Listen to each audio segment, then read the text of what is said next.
गणेश भगवान की जय हो। गणेश भगवान की जय हो। एक औरत थी, उनकी दो संतान थे, एक लड़का और एक लड़की। लड़की बड़ी थी, लड़का छोटे थे। लड़की तो बहुत बड़ी हो चुकी थी। उनकी माता पिता अपना बेटी को अमीर घर में शादी दे देते हैं। बेटी का नाम रीना थी या बेटा का नाम रोहित। रीना तो अपना ससुराल जाकर माता पिता का भूल गई थी। कुछ दिन का बाद रोहित का पिता का मृत्यु हो जाता है।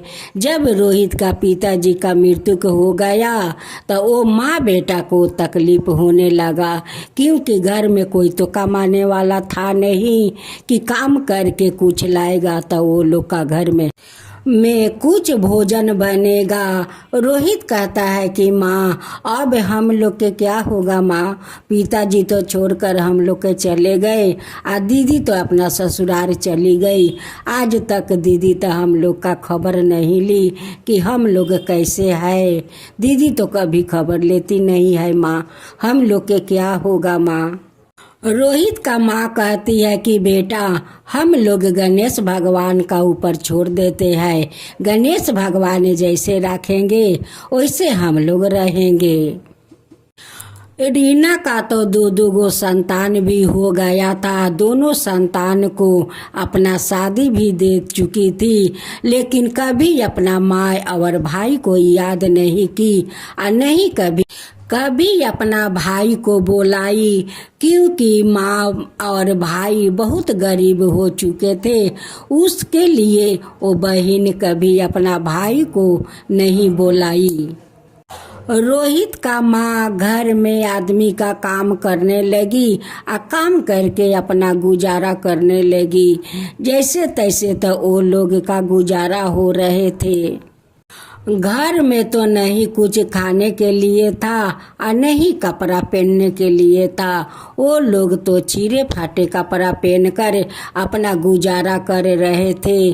आदमी का रोहित के माँ आदमी का घर में बर्तन माज कर अपना पेट और अपना बेटा का पेट भर रही थी। जिस घर में रोहित का माँ काम कर रही थी, उस घर का मालकिन कभी टूटे हुए चावल देती तो कभी सूखे रोटी देती। वही लिया कर अपना माँ बेटा दोनों पेट भरते थे। एक दिन रोहित अपना माँ से कहता है कि माँ दीदी के घर मैं जाऊंगी। माँ कहती है कि बेटा दीदी का ससुराल तो बहुत दूर है, जाने के लिए तो गाड़ी से लोग जाता है, लेकिन मेरे पास तो पैसा नहीं है बेटा। रोहित कहता है कि माँ पैसा नहीं है तो क्या है, कोई बात नहीं है माँ, मैं चल कर दीदी का ससुराल जाऊंगा माँ, चल कर जाऊंगा। दीदी के घर जाएंगे तो दीदी तो अच्छा अच्छा खाना खिलाएगी और मुझे अच्छा अच्छा कपड़ा देगी माँ, अच्छा अच्छा कपड़ा देगी। माँ कहती है कि हाँ बेटा तुम्हारा एक ही तो दीदी है, वो तो क्यों नहीं अपना भाई को अच्छा खाना खिलाएगी और क्यों नहीं अच्छा कपड़ा देगी। दीदी तो तुमसे बहुत प्यार करती है, तुम्हें बहुत अच्छा अच्छा भोजन बनाकर खिलाएगी, अच्छा कपड़ा देगी। तुम जो इतना दिन के बाद जाते हो बेटा तो दीदी तो तुम्हारा सम्मान तो करेगी। रोहित तो अपना दीदी का ससुराल तो चला गया। छत पर रीना का जेठानी खड़ी थी। वो देखती है कि देवरानी का भाई आ रहे हैं। जाकर कहती है कि देवरानी देखो तुम्हारा भाई आ गया है। रीना अपना जेठानी से कहती है कि दीदी मेरा भाई कैसा कपड़ा पहन कर आया है। जेठानी कहती है कि देवरानी तुम्हारा भाई तो फटे फूटे कपड़ा पहन कर आया है। जेठानी कहती है कि तू अपना भाई को अंदर नहीं बुलाओगी। देवरानी कहती है कि दीदी मैं कैसे जाऊं बाहर, सास ससुर तो बैठे हुए हैं, मैं कैसे जा सकती हूं। आप मेरा भाई के बोल दो कि पीछे के दरवाजा से वो घर के अंदर आए। जेठानी जाकर रोहित से कहती है कि रोहित, तुम्हारा दीदी तो पीछे का दरवाजा पर खड़ी है और वहीं पर तुम्हें बुला रही है। अब तो रोहित सुनकर बहुत खुश हो जाते हैं कि दीदी घर के अंदर ले जाएगी और अच्छे अच्छे खाना बनाकर खिलाएगी। उस लिए कहती है कि पीछे का दरवाजा से पीछे का दरवाजा से बुलाती है दीदी मेरी। रोहित तो बहुत भूखे पियासे वो बहुत छटपटा रहे थे कि दीदी मेरी तो अच्छा तो खाना मुझे खिलाएगी। जब रोहित पीछे के दरवाजा पर जाते हैं तो उनकी दीदी कहती है कि रोहित, तुम्हें तो मैं बुलाया नहीं और तुम भिखारी के तरह तू आ गया। अगर मेरा सास ससुर तुझे देख लेता, तेरा बहनोई देख लेता, तो तू जानता है कि मेरा घर में कितना हंगामा मच जाता कि ये भिखारी का कौन इस घर में बुलाया है। तू जानता है मेरा मान सम्मान चले जाता। अगर तू आ ही गया है तो ठीक है, जा इस घर का एक कोना में जाकर छुप जा, नहीं तो तेरा बहनोई आएगा तो बहुत हंगामा मच जाएगा। अपना छोटे भाई का एक अंधेरा घर में उनकी बहन बंद कर देती है और वो रोहित तो भूखे बेचारा छटपटा रहा था। अब बहन तो एक अंधेरे घर में बंद कर दी थी, लेकिन उनकी बहनोई तो बहुत ही अच्छे थे कि अपना साला का देखने के लिए वो बहुत तरस रहे थे कि कब मैं अपना साला को मैं देखूंगा। लेकिन रीना तो बहुत शैतान थी, घमंडी थी कि अपना माँ और भाई गरीब से वो बहुत घृणा करती थी कि मेरे भाई और माँ वो तो बहुत गरीब है, वो तो फकीर है, उसका साथ भला मैं कैसे रिश्ता रख सकता हूँ। रीना का ससुराल में बहुत सारा पकवान बनता है, बहुत 12 बिजन का खाना बनता है और सारा खाना बनाकर उसी घर में रख देती है। और पतीला में जो मार था वो रोहित के सामने रख देती है। उस मार में कई मक्खी गिर पड़ता है। वो कहती है कि मक्खी बीनकर फेंक दो रोहित, आप पतीला उठाकर मार पी जाओ रोहित। मक्खी बीनकर फेंक दो रोहित, मार के पतीला उठाकर पी जाओ रोहित। रीना अपना भाई से यही बात कहती है कि जो मार में मक्खी गिर गया है उसे निकाल कर फेंक दो, आप पतीला के मार उठाकर पी जाओ और घर से जल्दी से तू भाग जाओ। यही माने रीना अपना भाई से कहती है। उनकी भाई तो भूख प्यासे उनकी माथा चकरा रहा था, लेकिन उस शैतान बहन ने अपना भाई को खाने के लिए नहीं पूछी। भाई को तो उसी घर में बंद करके रख दिया था। उनकी बहू उस घर के तरफ जाती है और देखती है कि इस घर में तो सिकर लगा है। जब उनकी बहू सीकर खोल देती है तो रोहित घर से निकलता है। वो कहती है कि मामा जी, आप इस अंधेरे घर में क्या करते हैं। वो कहते हैं कि क्या करूं, मेरे बहन तो इस घर में बंद करके चली गई। अब तो बहू जान गई कि ये तो माँ जी अपना भाई को बंद करी इसलिए कि उनकी भाई छीरे फटे कपड़ा पहनकर आया है, उस लिए तो माँ जी अपना भाई को इस अंधेरे घर में बंद करके रख दिया। रीना तो बहुत शैतान थी, लेकिन रीना का बहू बहुत अच्छी थी। वो कहती है कि मामा जी आप जल्दी से भाग जाइए, नहीं तो माँ जी देखेगी तो हमें तो 4 बात सुना देगी। आप जल्दी से भाग जाइए। रोहित उस अंधेरा घर से निकल कर भागते हुए जाता है। उनकी तो भूखे प्यासे उनकी प्राण निकल रहे थे, उनकी माथा चकरा रहा था।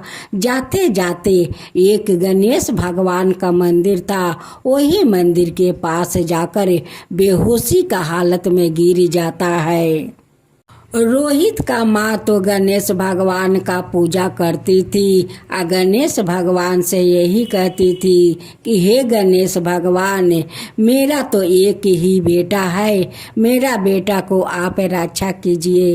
हे गणेश भगवान, मेरा बेटा को आप रक्षा कीजिए। उसी मंदिर से गणेश भगवान एक बालक का रूप धारण करते हुए एक बर्तन में भोजन लेकर निकलते हैं और देखते हैं कि ये रोहित तो बेहोश हो गया है, ये तो बहुत भूखे प्यासे है। उनकी मुंह पर पानी का छींटा मारता है और रोहित होश में आ जाते हैं। गणेश भगवान कहते हैं कि आपको तो लगता है कि बहुत भूखे प्यासे हो, लो गणेश भगवान का प्रसाद है, ये प्रसाद खा लो तो तुम्हारा शरीर में कुछ शक्ति मिल जाएगा। जब गणेश भगवान का प्रसाद खाकर रोहित पानी पीता है तो रोहित को तो शरीर में बहुत सारा शक्ति आ गया।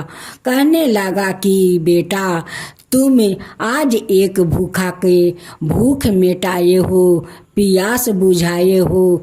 बेटा, मैं तुम्हें आशीर्वाद देता हूँ कि तुम अमर होकर तुम रहो बेटा, तुम जुग जुग जियो बेटा। गणेश भगवान कहते हैं कि मेरे खेत में थोड़ा ककरी तरबूज है, मैं ला देता हूँ, तुम बैग भर कर अपना घर ले जाओ। गणेश भगवान बहुत सारा ककरी, खीरा, तरबूज ले आते हैं और उन्हें बैग भर कर देते हैं। रोहित बहुत खुश हो जाते हैं और खुश होकर वो ककरी तरबूजा लेकर अपना घर जाते हैं। और रोहित का माँ देख कर तो बहुत खुश हो जाती है कि मेरी बेटी बैग भरे हुए फल दी है। देखो मेरी बेटी कितना दयालु है कि बैग भर कर फल दिया है। लेकिन रोहित अपना दीदी के बारे में माँ से नहीं बताता है, क्योंकि माँ सुनकर बहुत तकलीफ होगा, उसलिए रोहित अपना माँ को कुछ नहीं बताता है। माँ कहती है कि रोहित, तुम्हारा दीदी तो बहुत अच्छे अच्छे पकवान बनाकर खिलाई होगी, इतना सारा जो तुम्हारा दीदी फल मूंग दी है। वो कहते हैं कि हाँ माँ, दीदी तो मुझे इतना सारा पकवान खिलाई, इतना सारा कि मेरा पेट में जगह नहीं रह गया। माँ, बहुत दीदी मुझे आदर सम्मान किया, बहुत आदर सम्मान किया, बहुत सारे 12 बीजन भोजन खिलाया माँ। रोहित अपना माँ से कहता है कि माँ, इस फल में से लेकर पहले तू गणेश भगवान को भोग लगा दो माँ, तब जाकर हम लोग फल खाएंगे। पहला भोग गणेश भगवान को लगा दो। रोहित का माँ नहा धोआ कर उस बैग में से फल ले आने जाती है तो देखती है कि सारे फल तो सोना का बन गया है। अब तो कहने लगी कि रोहित बेटा इधर आओ, देख चमत्कार हो गया, देख चमत्कार हो गया, ये तो सारे खीरा, ककड़ी, तरबूज सोना का बन गया है। रोहित, सोना का बन गया है। रोहित तो समझ गया कि वो तो कोई बालक नहीं था, वो तो गणेश भगवान थे कि मेरे मदद किया, मुझे प्रसाद खिलाया, पानी पिलाया, वो तो गणेश भगवान था, वो कोई दूसरा बालक नहीं था। रोहित तो समझ गया, फिर भी अपना माँ से नहीं बताता है। रोहित उसी सोना का खीरा ककड़ी बेच कर अब बहुत बड़ा एक महल बनाता है। महल के अंदर बहुत सारा धन भर लेता है। रोहित अपना माँ से कहता है कि माँ, हम लोग तो नया घर में प्रवेश करेंगे, तो इस पूजा में दीदी को बुला लाती हूँ। माँ कहती है कि बेटा ये तो अच्छी बात है, जाओ जाओ अपना दीदी को बुला कर लिया वो बेटा। रोहित एक राजकुमार का तरह पोशाक पहनते हैं और मारुति में बैठकर अपना दीदी का ससुराल जाते हैं। जब उनकी जेठानी छत से देखती है कि देख कर आ जाकर अपना देवरानी से कहती है कि देवरानी देवरानी तुम्हारा भाई आया है। वो कहती है कि मेरा भाई कैसा पोशाक। रीना अपना जेठानी से कहती है कि दीदी मेरे भाई फिर से आया है तो कैसा पोशाक पहना है दीदी। उनकी दीदी कहती है कि देवरानी तुम्हारा भाई तो एक राजकुमार का तरह है, वो भी मारुति गाड़ी में आया है। अब तरीना सुनकर कहती है कि सामने का दरवाजा से दीदी मेरे भाई को बुलाइए। जेठानी कहती है कि सामने दरवाजा से क्यों, मैं पीछे का दरवाजा से बुला कर ले आती हूँ। रीना कहती है कि नहीं दीदी, मेरे भाई को सामने का दरवाजा से आप अंदर ले आइए। अब तो रीना अपना भाई का पोशाक देख कर उनकी आंख फटे के फटे रह गया। कहने लगी कि भाई तेरा पास इतना सारा धन कहाँ से आया कि इतना सुंदर पोशाक पहना है, तू इतना सुंदर गाड़ी में आया है। ओ भाई कहते हैं कि दीदी सब तुम यही पर पूछ लोगी, चलो घर चलो, मेरा घर तो पूजा है। हम लोग नया घर एक छोटा सा बनाया है, उसी घर में हम लोग प्रवेश करेंगे, उस लिए आपको बुलाने आया हूँ दीदी। रीना अपना भाई से कहती है कि रोहित मैं तेरा साथ उसी गाड़ी में चलता हूँ, थोड़ा सा ठहर जा, मैं अभी रेडी हो जाता हूँ। रीना तो बहुत खुशी खुशी अपना भाई के साथ उसी गाड़ी में अपना पीहर जाती है। उनकी पति कहते हैं कि आज तो तुम बहुत खुश लगती हो, बहुत खुशी हो। रीना कहती है कि क्यों नहीं खुश रहूं, आज जो मेरे भाई इतना सुंदर गाड़ी लेकर आया है तो मैं तो खुश होंगी। जब रीना रोहित का महल देखती है तो उनकी आंख फटे के फटे रह जाता है। कहती है कि ये तो हम लोग से बहुत सुंदर रोहित का महल है। कहती है कि भाई तेरा पास इतना सारा धन कहाँ से आया कि हम लोग का महल से तेरा महल तो बहुत सुंदर है, तेरा महल रोहित बहुत सुंदर है। रोहित कहता है कि दीदी ये तो गणेश भगवान का कृपा है, उनकी कृपा से तो आज मेरा इतना बड़ा महल बना है दीदी, इतना बड़ा महल बना है। रोहित का तो पूजा पाठ समाप्त हो गया। रोहित नया महल में प्रवेश कर लिया। रोहित अपना दीदी से कहता है कि दीदी बोलो आपको क्या क्या चाहिए दीदी। दीदी कहती है कि भाई तू तो बहुत बड़ा पैसा वाला बन गया है, मुझे एक पायल दे दे। रोहित एक सोनार का पास जाता है और सोनार से कहता है कि सोनार भैया मुझे तो पायल बनाना है, अब मैं जैसा पायल बोलूँगी बनाने के लिए वैसा आप बना देंगे। सोनार कहते हैं कि हाँ तुम जैसा बोलेगा वैसे ही मैं पायल को बना दूंगा। रोहित सोनार से कहता है कि सोनार भैया उस पायल में तुम ऐसा आवाज़ भरना कि वो पायल पहन कर चले तो उस पायल से वैसे ही आवाज़ निकलना चाहिए, वैसे ही आवाज़ निकलना चाहिए भैया। रोहित सोनार से कहता है कि जो मैं बोलता हूँ वही आवाज़ उस पायल में भर देना भैया।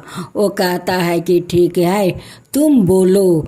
रोहित कहता है कि मार में मरे हुए मक्खी को बीनकर फेंक दो रोहित, पतीला का मार उठाकर पी जाओ रोहित। मरे हुए मक्खी को मार से बीनकर फेंक दो रोहित, पतीला का मार उठाकर पी जाओ रोहित। मरे हुए मक्खी को बीनकर फेंक दो रोहित, पतीला का मार उठाकर पी लो रोहित।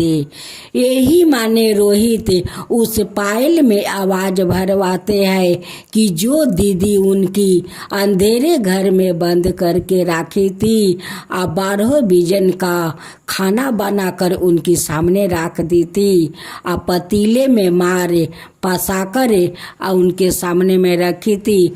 उस मार में जो मक्खी गिर गया था तो अपना भाई के कहती है कि मरे हुए मक्खी को बीनकर फेंक दो, अब पतीला का मार पी जाओ। वही आवाज़ रोहित उस पायल में सोनार से भरवाता है। रोहित पायल बनवा कर ले आया और अपना दीदी को देता है कि दीदी लो इस पायल को पहन लो दीदी। दीदी तो पायल को पहन लेती है। अब पहन कर बहुत छम छमिया बनकर घूम रही थी इधर उधर। उस पायल से आवाज़ निकलता है कि मरे हुए मक्खी को मार से बीन कर फेंक दो रोहित, अब पतीला का मार उठाकर पी जाओ रोहित। मरे हुए मार को बीन कर फेंक दो रोहित, और उस पतीला का मार पी जाओ रोहित। वो जितने चलती है उतने यही आवाज़ निकलता है। उनकी बहनोई रोहित को बुलाते हैं और रोहित से पूछते हैं कि रोहित तुम्हारा जो दीदी उस पायल को पहन कर चलती है, उस पायल से तो अजीब रकम का आवाज़ निकलता है रोहित, क्यों ऐसा आवाज़ निकलता है? वो कहते हैं कि जीजा जी ऐसा ही निकलता है इस पायल को आवाज़। अब तो उनकी बहनोई कहने लगी कि नहीं रोहित, इस पायल का राज मुझे बताना होगा, तुम्हें बताना होगा रोहित, इस आवाज़ का राज तुम्हें बताना होगा। और रोहित अपना जीजा जी से सारे बात बताता है। कहता है कि जीजा जी आपका घर मैं गया था, लेकिन छिरे फटे कपड़ा पहन कर गया था। हम लोग का तो बहुत तकलीफ था। हम तो भूखे प्यासे वहाँ पर गए थे कि मेरे दीदी तो वहाँ पर अच्छे अच्छे मुझे भोजन बनाकर खिलाएगी, कुछ कपड़ा अच्छा देगी। यही सोच कर जीजा जी मैं आपका घर तो गया था, लेकिन दीदी तो मुझे अंधेरा घर में बंद कर देती है और कहती है कि रोहित तू इस अंधेरे घर में छुप जा, नहीं तो मेरा सास ससुर देखेगा, तुम्हारा बहनोई देखेगा तो इस घर में हंगामा मच जाएगा। मैं भूखे प्यासे सारा दिन सारा रात रह गए, मेरा माथा चकरा रहा था, अंधेरा छा रहा था, लेकिन दीदी हमें पानी पीने के लिए नहीं पूछी, हमें तो अंधेरा घर में बंद कर दी। वो तो आपका बहू का मैं शुक्रिया मनाता हूँ कि वो आकर उस घर का दरवाज़ा खोल दी। और जब मैं निकला तो कहती है कि मामा जी आप इस घर में बंद क्यों हो?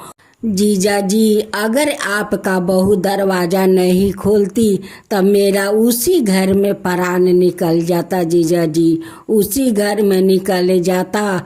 आपका बहू कहती है कि मामा जी यहाँ से आप जल्दी भाग जाइए, नहीं तो अगर माँ जी देख लेगी कि मैं दरवाज़ा खोलकर आपको निकालता हूँ तो वो तो मुझे बारे बजा देगी, ना जाने कितना बात मुझे सुनाएगी मामा जी, बहुत बात सुनाएगी। आप भाग जाइए मामा जी। मैं तो वहाँ से भाग पड़ा जीजाजी। भागते भागते आकर एक मंदिर के सामने बेहोश होकर गिर गया। उसी समय एक बालक आया और एक बर्तन में प्रसाद ले आया और कहता है कि तुम्हें लगता है कि बहुत भूखे प्यासे हो, लो ये गणेश भगवान का प्रसाद है, तुम खा लो तो तुम्हारा कुछ शरीर में शक्ति मिल जाएगा। जब वो बालक मुझे प्रसाद दिया, प्रसाद खाकर मैं पानी पिया, तब मेरा शरीर में शक्ति आया जीजाजी। उसी बालक मुझे ककड़ी खीरा तरबूजा दिया कि ले जाओ अपना घर ले जाओ। उस तरबूजा ककड़ी खीरा लेकर मैं घरे आया और माँ को बोला कि माँ तुम इस फल से गणेश भगवान का भोग लगा दो, तब जाकर हम लोग फल खाएंगे। जब माँ नहा धोआकर उस बैग से फल निकालने जाती है तो देखती है कि सारा खीरा ककड़ी तरबूज सोना का बन गया है। वही सोना से आज जीजाजी इतना बड़ा मैं महल बनाया। देखिए आज इतना बड़ा महल हो गया, धन हो गया, सब कुछ गणेश भगवान का कृपा से मेरा भर गया जीजाजी। रोहित का मुंह से ये सारे बात सुनकर उनकी बहनोई रोहित का भर अकवारी पकड़ लेते हैं और पकड़ कर रोने लगते हैं कि मैं तो कितना दिन से कहता हूँ कि मुझे रोहित को देखने का बहुत मन करता है, बहुत दिन देखा हो गया। वही जे शादी किया और शादी में रोहित के देखा, आज तक मैं रोहित को नहीं देखा कि मेरा रोहित कितना बड़ा हो गया है, कैसा है, नहीं है, देखने का बहुत मन करता था। जब मेरा साला मेरा घर गया तो अंधेरा घर में बंद हो गया। वो भी उनकी बहन अंधेरा घर में बंद करके रख दी, लेकिन एक बार नहीं बोली कि मेरा भाई यहाँ पर आया था। एक ऐसी बहन है कि अपने भाई को अंधेरा घर में बंद करके रख देती है और उनके सामने पतीला में मार रख देती है और ये अपना भाई से कहती है कि मक्खी बीन कर फेंक दो और पतीला का मार पी लो। एक ऐसी बहन है, आज तक मैं ऐसा बहन कभी नहीं देखा। जो बहन अपना भाई को नहीं होती है वो क्या मेरी होगी, वो मेरा नहीं होगी, वो उनसे मेरा कोई रिश्ता नहीं रहेगा। उनकी तो संपत्ति पर घमंड है तो जाकर वो अपना ससुराल अपना संपत्ति लेकर रहे, लेकिन मैं नहीं जाऊंगी, मैं यहीं पर रहूंगा अपना सासू माँ के साथ, अपना साला का साथ मैं यहीं पर रहूंगा। रीना अपना पति को पैर पकड़कर रोने लगी और कहने लगी कि हमें माफ़ कर दीजिए, हमें माफ़ कर दीजिए स्वामी, हमें माफ़ कर दीजिए। रोहित हमें माफ़ कर दो भाई, हमें माफ़ कर दो। तुम्हारा साथ मैं बहुत बुरा किया भाई, बहुत बुरा किया। तुम्हें तो मैं अंधेरा घर में बंद कर दिया भाई, अंधेरा घर में बंद कर दिया। तुम मुझे माफ़ कर दो भाई, तुम मुझे माफ़ कर दो।